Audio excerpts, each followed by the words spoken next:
तो दोस्तों, आज हम एक्सप्लेन करने वाले हैं हाल ही में रिलीज हुई आलिया भट्ट की सोलो परफॉर्मेंस वाली एक्शन थ्रिलर मूवी जिगरा का।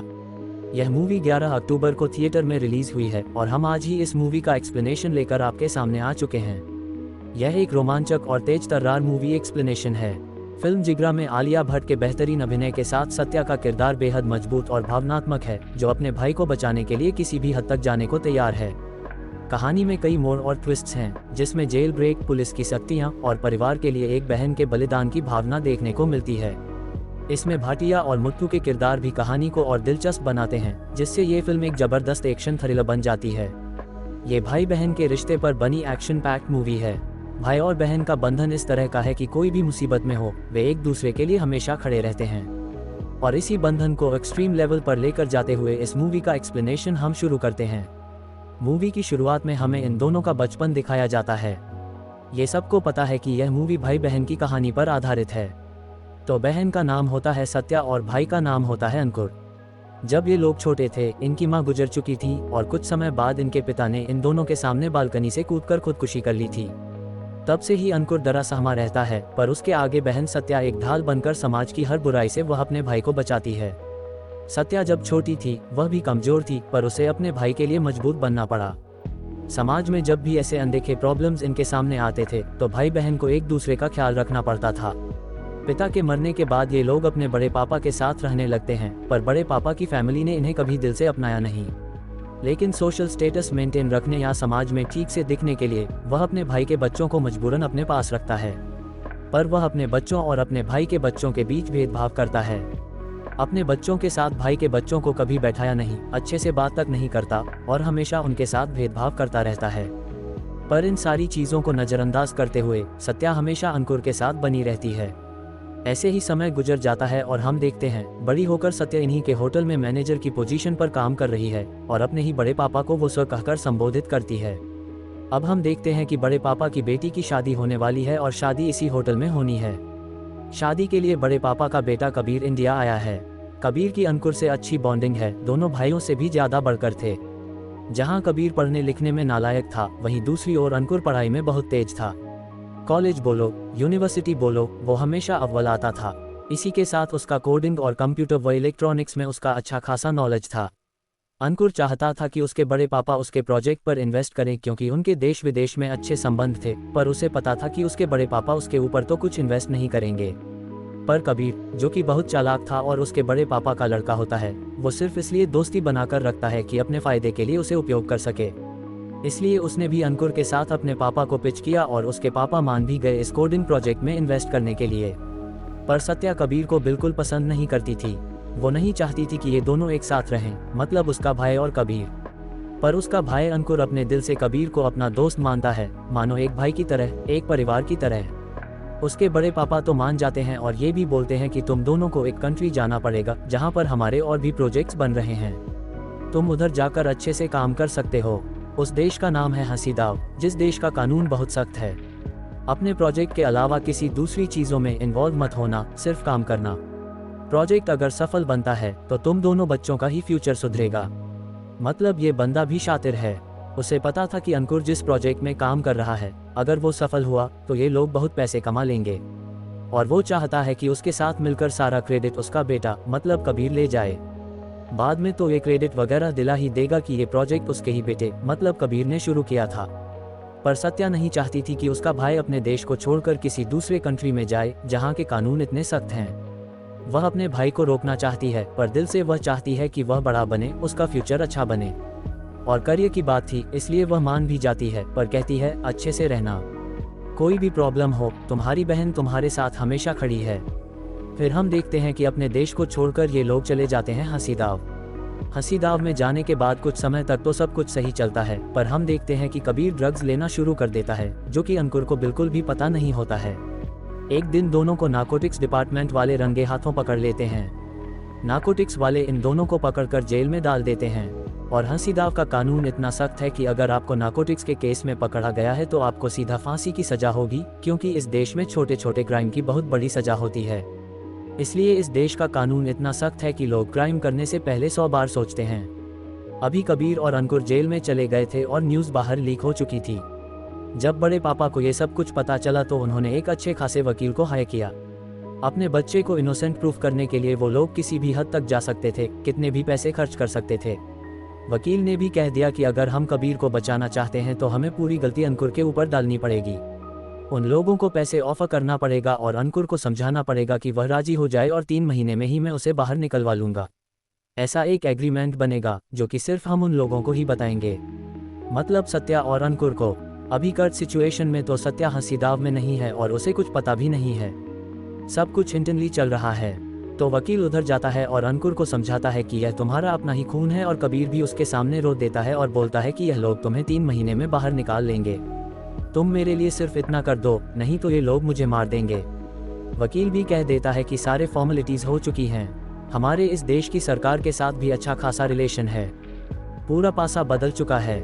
यहाँ देखते हैं कि अंकुर को झूठ बोला गया था। अंकुर अब 3 महीने बाद बाहर नहीं निकल सकता क्योंकि उसे 2 महीने में फांसी हो जाएगी। अंकुर सब कुछ एग्री कर चुका है और पूरा ब्लेम अपने ऊपर ले चुका है। टेक्निकली कबीर अभी फ्री है। फिर हम देखते हैं कि अंकुर को एक मौका दिया जाता है कि तुम अपने किसी खास से बात कर सकते हो, तुम कॉल कर सकते हो, और वह सीधा कॉल करता है सत्या को। फिर सत्या को वह सब कुछ बताता है। फिर सत्या का तो मानो पैरों तले जमीन खिसक चुकी थी। भाई को उसने भेजा था एक इंजीनियर बनने के लिए, पर वह आज जेल में है, 2 महीने में उसकी मौत होने वाली है। कौन सी बहन ये सुनकर ठीक रहेगी?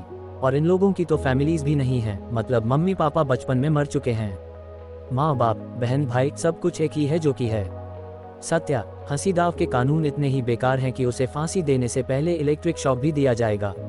नार्कोटिक्स डिपार्टमेंट का रूल इतना खतरनाक है। सत्या को जब पूरी बात पता चलती है, वो सीधा बड़े पापा के सामने जाती है और उनको उल्टा सीधा बोलने लगती है, और ये बोलती है सिर्फ मुझे एक प्राइवेट जेट चाहिए उस कंट्री में जाने के लिए, और साथ में 2 करोड़ रुपए। फिर क्या था, हम देखते हैं कि उसे उसके बड़े पापा 2 करोड़ रुपए और एक प्राइवेट जेट दे देते हैं। हंसी दाव जाने के लिए अपने प्राइवेट जेट में बैठने के तुरंत बाद वो खाना मंगवाती है। प्राइवेट जेट में जितना भी खाना था वो बोलती है मेरे सामने रखो, और सब कुछ मानो वो थोड़ा थोड़ा खाने लगती है। देखते देखते मानो सारी चीजें बिखेरते हुए वो खा लेती है। तभी उसे एक न्यूज मिलती है कि उसके बड़े पापा के होटल में आग लग चुकी है। वो आग किसी और ने नहीं, सत्या ने लगाई थी। वो गुस्से में थी कि उसके भाई को क्यों इस केस में फंसाया गया जहां उसका दोष भी नहीं था, सिर्फ अपने बेटे को बचाने के लिए, जो कि सचमुच एक दोषी है, एक अपराधी है। फिर हम देखते हैं कि सत्या हंसी दाव पहुंचती है और देश के नियम और रेगुलेशंस के बारे में वो पूछती है, जो कि बहुत सख्त हैं, जिसके बारे में मैंने पहले ही आप लोगों को बता दिया था। फिर वो सीधे जाती है जेल में अपने भाई से मिलने के लिए। उसका भाई उसे देखकर भावुक हो जाता है और उसकी आंखों में आंसू आ जाते हैं। वो बोलता है बहन हो सकता है हम न मिले। तभी सत्या बोलती है मैंने तुझे राखी पहनाई है, तू चिंता मत कर, तेरी बहन तुझे मौत के मुंह से जरूर बचाएगी। हम जल्दी इधर से निकलेंगे और अपने देश लौट जाएंगे। फिर सत्या बाहर आती है और वकील से मिलना शुरू कर देती है। कोई भी वकील उसे जवाब नहीं दे रहा था कि वह उसके भाई को बचा पाएगा कि नहीं। सभी लोग एक जैसा ही जवाब देते हैं कि जब कोर्ट ने ऑर्डर दे दिया कि उसकी फांसी होगी तो वो जरूर होगी। हम बस जी जान लगाकर उसकी फांसी के फैसले को बस थोड़ा डिले कर सकते हैं, पर मौत उसकी निश्चित है। फिर हम देखते हैं कि सत्या पूरी उम्मीद खो चुकी थी। वो एक बार में बैठकर शराब पी रही होती है और अपनी कहानी वहां बैठे एक इंडियन बंदे को सुनाती है। वो इंडियन बंदा कोई और नहीं भाटिया होता है। भाटिया का एक बेटा है और वो भी उसी जेल में है। इसकी गलती की सजा उसके बेटे को मिल रही है। इससे पहले वो इस तरह के क्राइम किया करता था जो उसने 10 साल पहले छोड़ दिया था। उसकी फैमिली में से उसके बेटे को उठाकर जेल में डाल दिया था, और वो भी उसके कारण। और वो भी अपने बेटे को जेल से छुड़ाना चाहता था, लेकिन वकीलों ने हाथ खड़े कर दिए थे। अब वो दोनों मिलकर प्लान बनाने लगे कि कैसे उन दोनों को बाहर निकाला जाए। फिर भाटिया बताता है कि वो एक आदमी को जानता है जिसका बेटा भी जेल में ही है, और वो आदमी खुद पहले पुलिस में था पर वो आज सस्पेंड हो चुका है। वो हमारी मदद कर सकता है। फिर हम देखते हैं कि वो लोग उस आदमी से बात करने जाते हैं जिसका नाम मुत्तू है। यहाँ मुत्तू बोलता है कि ये नामुमकिन है, लॉ के थ्रू हम जाकर कभी भी इन बच्चों को बाहर नहीं निकाल पाएंगे। तब सत्या बोलती है कानूनी तरीके से नहीं जाना है, मैं चाहती हूँ कि मेरे भाई को मैं जेल से छुड़ाऊं, बाई हो क्या बाई क्रुक, और हो सकता है कि उसे मुझे अनएथिकली निकालना पड़े, पर मैं निकालूंगी जरूर।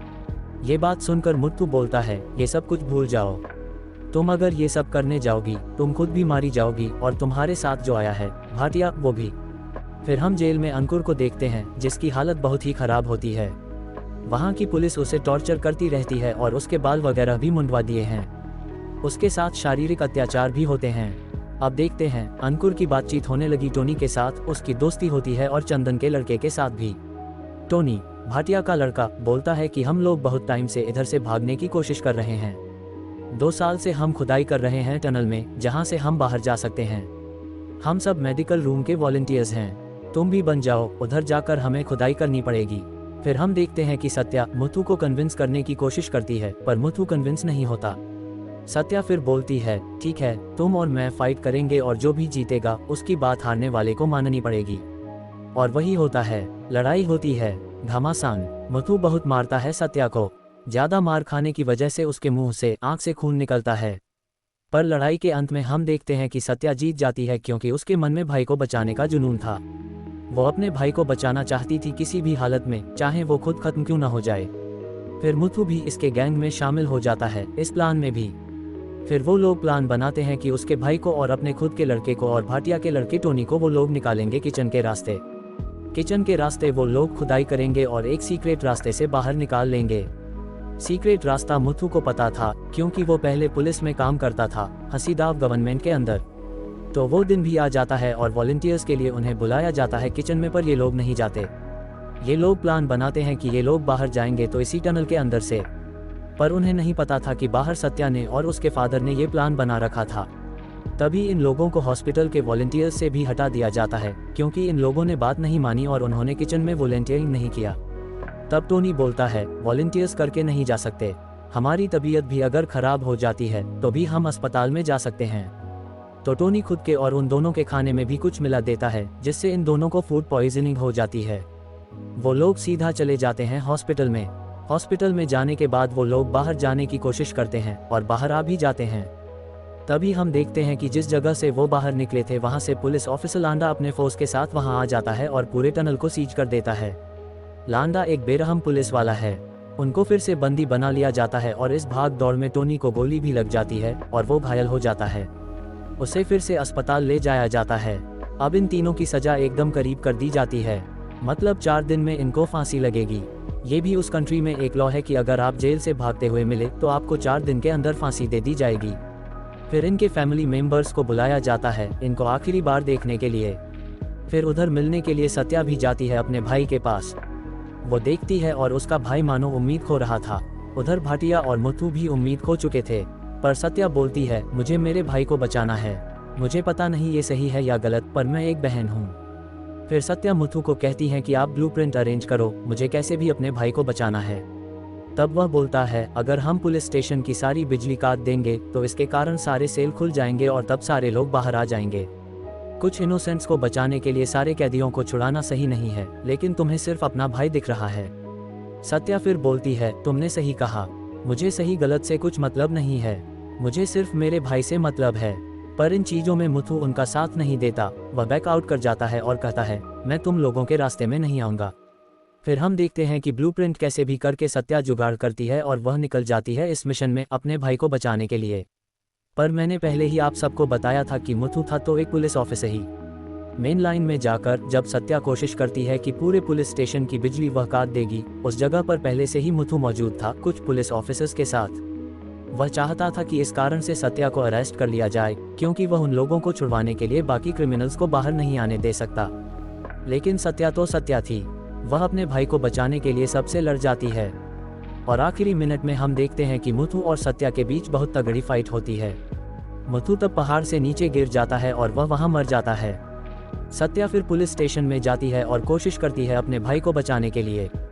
तभी हम देखते हैं कि जनरेटर ऑन हो जाता है। सत्या तब आग देखती है, न ताव देखती है, उसने कुछ गैस टैंकर रेडी किए थे। गैस टैंकर एक के बाद एक वह पुलिस स्टेशन की तरफ भेजती है और देखते ही देखते पूरा पुलिस स्टेशन ब्लास्ट की वजह से धधकने लगता है। इस वजह से जेल के सेल खुलने लगते हैं, सारे कैदी बाहर आने लगते हैं। सत्या मानो इन लोगों के लिए मसीहा थी। सत्या अपने भाई को तब ढूंढना शुरू कर देती है और दूसरी तरफ इंस्पेक्टर लैंडा अपने ऑफिसर्स के साथ जेल से भाग रहे एक एक क्रिमिनल को मारना शुरू करता है और शॉक देकर सेल में बंद करने की कोशिश करता है। और हम एक जगह देखते हैं मुथु का लड़का टोनी और उसी के साथ अंकुर भी फंसा हुआ होता है और सत्या को वह लोग मिल भी जाते हैं। जब वह लोग फंसे हुए थे तब लैंडा उनकी तरफ बढ़ता है अपने ऑफिसर्स के साथ। तभी हम देखते हैं एंट्री होती है भाटिया की। वह एक वैन में होता है और उस वैन को जलते हुए स्टेशन के अंदर घुसा देता है और सबको उधर से रेस्क्यू करता है। पर इसी जल्दबाजी में लैंडा की एक गोली भाटिया के कंधे पर लग जाती है और वह घायल हो जाता है। वह बोलता है, मैं इन लोगों को रोकता हूँ, तुम मेरे बच्चे का ख्याल रखना। फिर उन सब लोगों को लेते हुए सत्या चली जाती है और उधर से निकलने के बाद वह समुद्र का रास्ता पकड़ लेती है। वह लोग मलेशिया बॉर्डर क्रॉस करने के बाद मलेशिया चले जाएंगे, पर उनके पीछे फिर से लैंडा और उनकी टीम लगी हुई थी। लैंडा और उसके ऑफिसर्स जबरदस्त गोलीबारी कर रहे थे, मानो इन चारों को वह खत्म करके ही मानेंगे। पर कुछ दूर आने के बाद जब बॉर्डर एरिया में ये लोग पहुंचते हैं, तब मलेशियन पुलिस इनके सामने आती है और लैंडा और उनके लोगों को मार गिराती है, क्योंकि ये इनके बॉर्डर के पास आ चुके थे। ये भाटिया की ही सेटिंग थी। जैसा कि हमने पहले ही कहा था कि भाटिया पहले बड़ा क्रिमिनल हुआ करता था और उसके छोटे मोटे कनेक्शन पास की हर कंट्री में थे। मलेशिया में तो उसके अच्छे कनेक्शन थे। तो इस जेल ब्रेक में भाटिया का किरदार भी काफ़ी अहम होता है।